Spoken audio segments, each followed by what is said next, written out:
Hey guys, I hope everybody's doing well. I hope everybody's okay.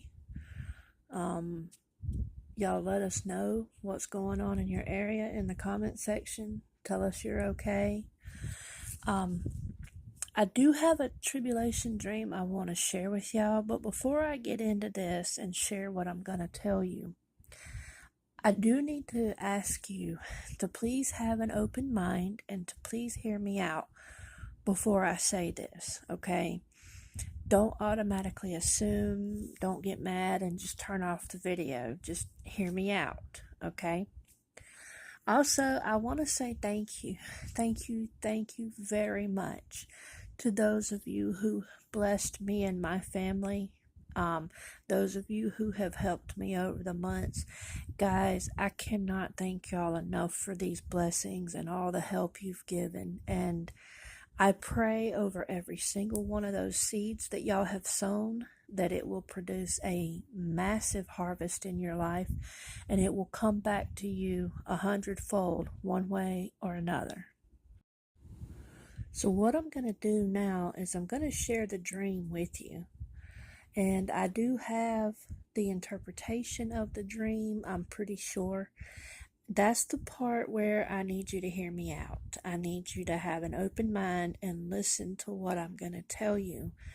And it will all hopefully come together and make sense for you.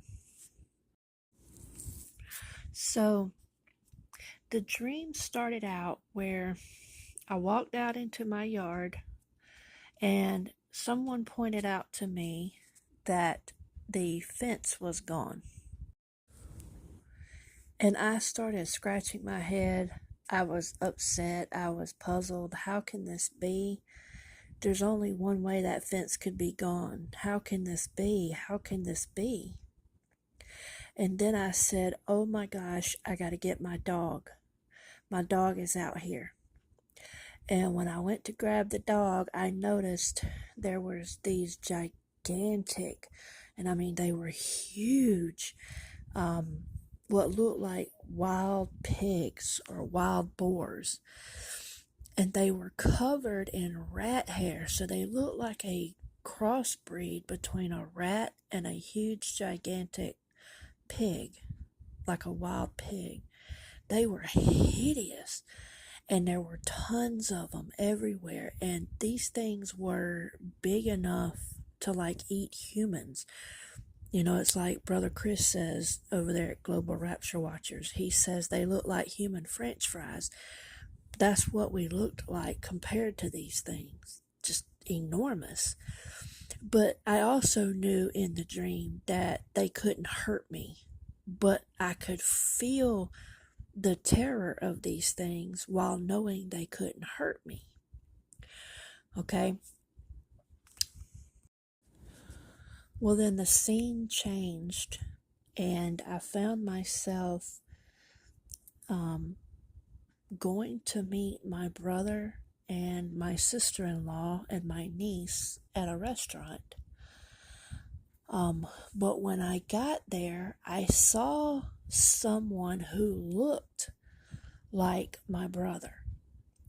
But when I told my daughter to go say hi to my brother, he morphed into this demonic, oh my gosh. If you've ever seen The Passion by Mel Gibson, that movie, in the scene where it shows Jesus getting beaten to death, you see Satan walking past with that black hoodie on, and he's holding this little demonic midget-looking child, right? Well, that's what my brother, or this thing that looked like my brother, morphed into. And I realized it was a trap. It was a trick. That I had been going to meet somebody who wasn't real. And I said, okay, you know what? I'm sitting in this restaurant. I got to get something to eat. My brother's not real. This was a trick. This was a trap. So I'm sitting there eating, but then I look down and I realize that the food I'm eating is not real. Now, once again, none of this stuff is hurting me, but I could feel the terror of realizing that my brother was a trick, it was a trap, it was a demon. And I looked down at the food I was eating and realized, because I was in a Japanese restaurant, they were serving sushi. And I hate sushi. I don't go near it. I don't want it. I don't want anything to do with it, right? And I looked down and I was eating sushi, but the food wasn't real. It was like rubber and plastic, you know? And I got a phone call. Somebody wanted me to come meet them. But when I picked up the phone, I realized it was an old flip phone. And it was like ancient technology. And I remember in the dream saying, this is ancient technology. This is never going to work. But I get some instructions to go meet someone at a certain place. They said they were going to help me. So I get in the car and I'm riding with somebody. I don't even know who it is. I'm going down an old familiar road to my grandmother's house, a road that I haven't been down in 20 plus years. And I looked over to the left and I saw that they were building a new gas station. And I was like, oh, that's weird. They're building a new gas station. But it was abandoned. Like the project had been abandoned mid-construction. And I kept saying, yeah, that's never going to work. They don't have any more gas. Why would they build that? And I knew in this dream that they were trying to have a sense of normality, but there was nothing normal about this circumstance. There was nothing at all normal about any of this. Okay? So then I'm taken back to my house where the fence is now completely gone. I have my dog, and these animals are trying to attack us, these creatures. They were just hideous. And then I'm taken back to the road where I'm on my way to my grandmother's house. We've just passed this gas station, but over on the right, there's this production plant. So we stop and we go into this production plant. And I'm looking around at these people like, what is going on? These people were moving about like robots. They were mindless. They were doing nonsense, okay? They were packing 50-pound bags of sugar. And they were walking around stacking these bags of sugar outside in the yard, because there was no way to ship those bags to anybody. They were just doing it just to pretend like they had a job, you know? And I was going, this is crazy, this is nuts. But at the same time, I could feel what was happening.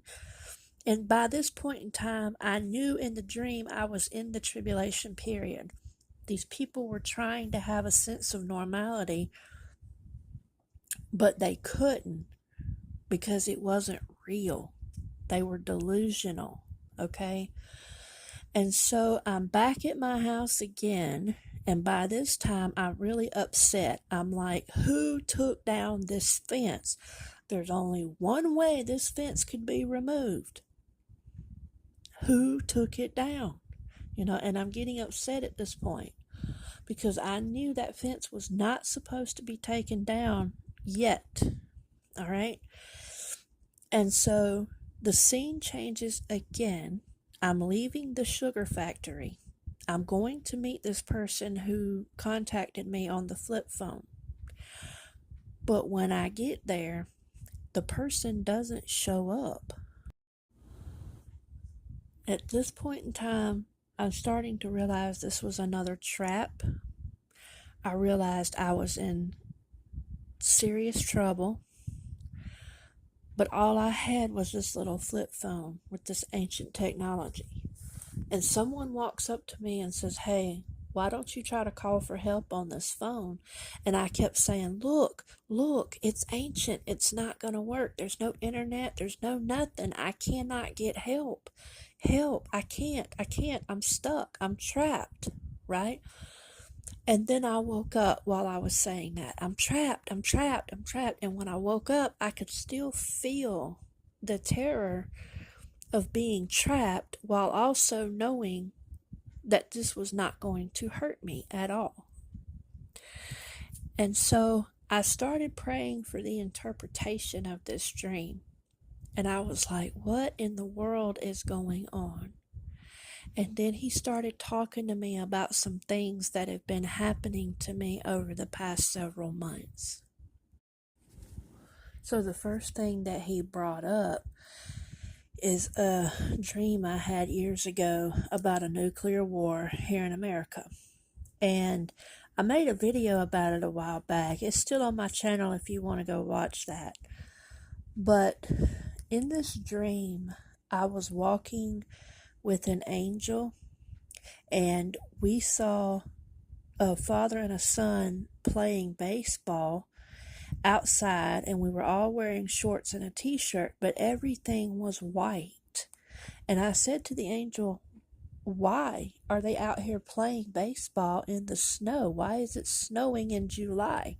And I specifically said July. And the angel said, no, this is not snow. This is nuclear fallout. And I knew that I had dreamed about nuclear fallout in America in the month of July. Well, every year since I've had that dream, July just kind of came and went. Just came and went, came and went, came and went. Nothing until this year. Back in the middle of June, he started reminding me of that dream of nuclear war in America in July. And he kept saying, remember the dream, remember that dream, remember that dream. He has told me about that dream pretty much every single day for the past 3 weeks now. Even today when I woke up, he reminded me of that dream again. Remember that dream. Nuclear fallout in America in July. And I was like, okay, I'll remember the dream. Now, the second thing he reminded me of is for the past, February,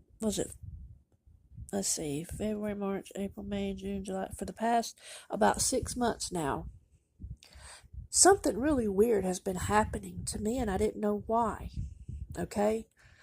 He's been coming to me and asking me questions like I'm running a government, like I'm running a nation, you know? He's been saying things to me like, are you still ready to go home now? Yes, Lord, I'm ready to go home now. Okay, do you want this war in Iran to go ahead and start? And I was like, well, is it necessary for us to go home? And he's like, yes. And I was like, well, if it's time for a judgment, then so be it. He's been coming to me and saying, are you still ready to go home now, or do you want to stop this and stay a little while? I'm like, no, I want to go home. And he's like, okay. And every time he would ask me these questions, I would see him in the spirit. He was wearing a referee outfit, and he had a whistle in his mouth, and he would blow the whistle, and he would twirl his finger in the air in circles, and he'd say, okay, boys, let's wrap it up. And I knew he was talking to the angels. He was saying, okay, boys, let's wrap it up. Let's go. Let's get this show on the road. And then he would come back to me again, and he would say, okay, do you want such and such to happen in the world? And I said, yes, I'm ready to go home. And he would blow his whistle. He would twirl his finger with his referee suit and say, okay, boys, let's go. Wrap it up. And he asked me again, you still ready to go home? Yes, I am. Today, he came to me and said, are you ready for America to be hit? And I was like, well, yeah, if that's what it takes for us to go home, if they need judgment, then so be it, you know. And once again, the referee outfit, he blew his whistle, he twirled his finger in the air in circles and said, let's go, boys, wrap it up. And I was like, what in the world, y'all? Why is this happening? What is he doing? What is going on? And I kept saying, Jesus, what is going on? Why are you doing this? What's going on? And he brought all that to my memory today when I asked for the interpretation of this dream. Then he brought up the video I made about the buffer zone. that point in time between when Noah got on the ark versus when the flood actually started to damage people. Okay? And he said, I want you to remember the buffer zone. And I was like, okay, Lord, I remember the buffer zone, but I'm still having a little trouble, trying to put all this together. And then he said to me, look, you've been asking me for several years now why it is that the Israelites had to go through several plagues before I protected them, and then they were brought out of Egypt. They escaped while the plagues were hitting the Egyptians and not the Israelites. So the Israelites had to go through the first several plagues, but then after that they were protected, and the Egyptians went through the rest of the plagues before the Israelites escaped Egypt. And he said, all of this is going to answer your question now. And then he told me to think about everything I had been through for the past 8 to 9 months. He said, I want you to think about why it is that it took so long for you to get some food, and it took so long to get your power, and it took so long to get your water back, and it took so long for your daughter to get a job, and it took so long for this and so long for that. He said, think about why I did what I did. And then he said, I want you to think about my timing and how perfect my timing really is, and how I always show up when you really need me the most. And then he said, I want you to go back and think about over the years how you've always believed that nobody would even notice we were missing after the rapture. He said, here's what I want to show you. My timing is perfect. It is so perfect that the timing of the rapture is going to help save your loved ones. And I was like, okay, what do you mean by that? He said, look, you understand that if I come too soon, everybody's going to think you're just some random missing person. Nobody's going to care. He said, but if I come too late, everybody's going to think you just ran away and hid because you were embarrassed about missing the rapture or whatever. He said, but the way that I'm going to do this in my timing, he said, it is going to leave absolutely, positively no doubt whatsoever in the minds of your loved ones that you did in fact get raptured. And because of my timing being so perfect, and because of what's going to happen in the world to make this timing perfect, he said, it will leave no doubt in your loved ones. And the great delusion that is coming, this deception that is coming, will not be able to overcome your loved ones. And he said, you're going to see your loved ones turn to me. And he said they are going to be some of the most devout followers you've ever seen in your entire life. And I said, okay, well, why are you warning me so much about this timing then? Because I feel like I'm getting all these warnings from you. And he said to me, think about the Israelites coming out of Egypt. Think about the days of Lot. He said, I pulled them out in the nick of time, when the timing was perfect.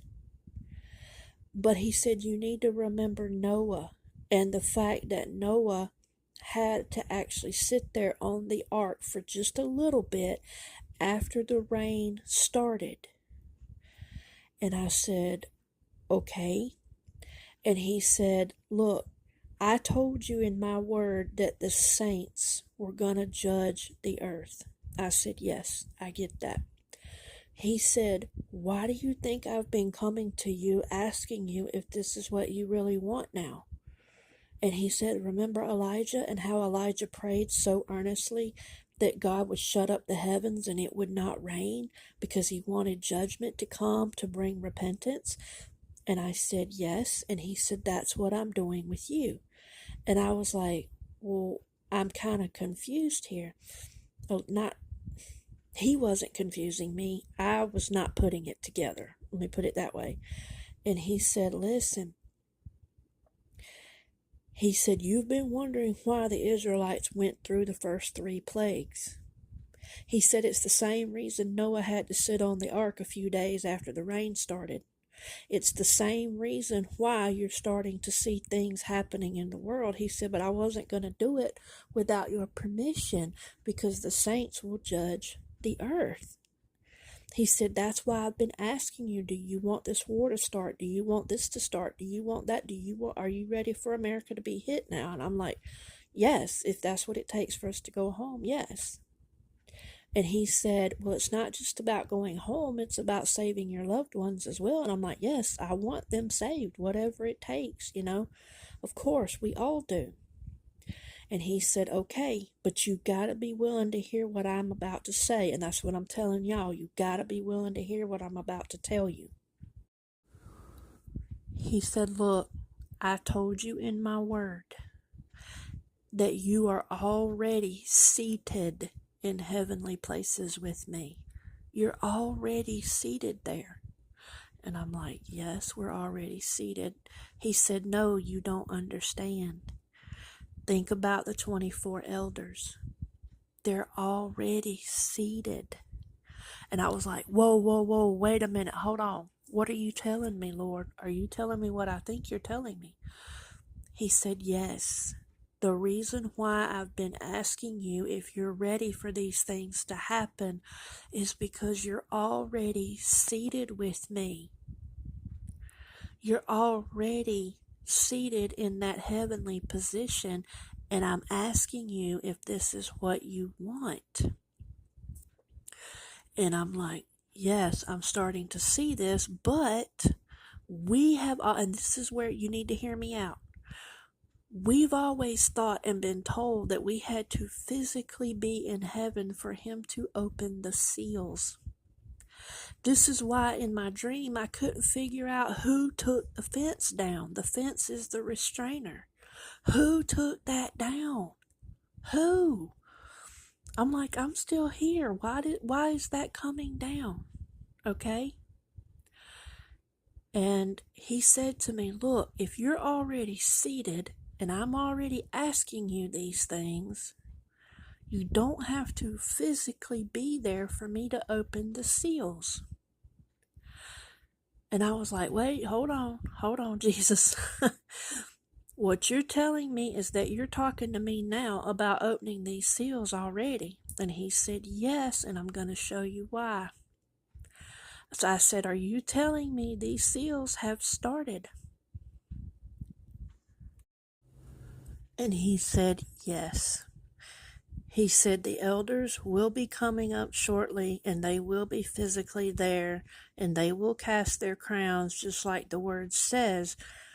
But this idea that we're going to physically be there and not be there in spirit is not totally accurate. Now, that does not mean we're going through the tribulation period. Hear me out.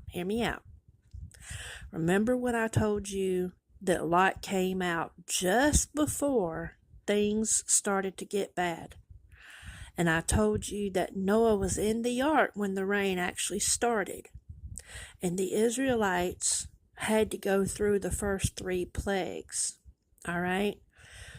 When they came out, it was just the right moment. So here's what he's telling me. Okay? If you want your loved ones to be saved, and if you want the foolish virgins to wake up, they're going to have to actually see something happen in the world that will wake them up. Okay? After that event happens, whatever it may be, okay, he has to give people a few moments to get saved or get on the ark. All right? When that moment comes, he will take us out either right at that moment or right after that moment happens, so that people will know that we got raptured. It will take away all the deception, okay? So this idea that we would be home before anything happened at all is not completely accurate, okay? We may see a little something something. We may see the restrainer being removed just enough, and it's not going to hurt us, okay? It's just enough to wake people up. Like, we're going to know what's happening, but the rest of the world will not. And they're going to know that we got raptured from the tribulation. There will be no doubt in their minds. This is what it's going to take for these people to not be overcome by this deception. And if this is what you want for your loved ones, then you got to be able to partner with Jesus in this event. Okay? You got to know ahead of excuse me. You got to know ahead of time that it's coming, and you got to be prepared, and you got to say, "Yes, Lord, I will partner with you on this." Okay? Moses had to partner with Jesus to come out of Egypt. The Israelites had to partner with him in what he was doing before they came out. Okay? Moses had to partner, the Israelites had to partner with Jesus before they crossed the Red Sea. They had to partner with Jesus before they went into the Promised Land. Okay? Noah had to partner with Jesus before the flood came. All right? Jesus had to partner with God when he went to the cross to overcome death. All right? There were times when the disciples had to partner with Jesus in order to accomplish the salvation of souls. So what I'm telling you is this. He showed us, and I'm going to get a picture of this. He showed us these 9 different groups that would be gathered throughout this 1 year, or the days of Noah that we're in right now, where the ark door is open for 1 year and 10 days. He showed us these 9 groups. And you have the first fruits, main harvest, and gleaning of the bride. Okay? And then so forth and so on. The very first one, the first fruits of the bride, is Jesus. He is that very first group, okay?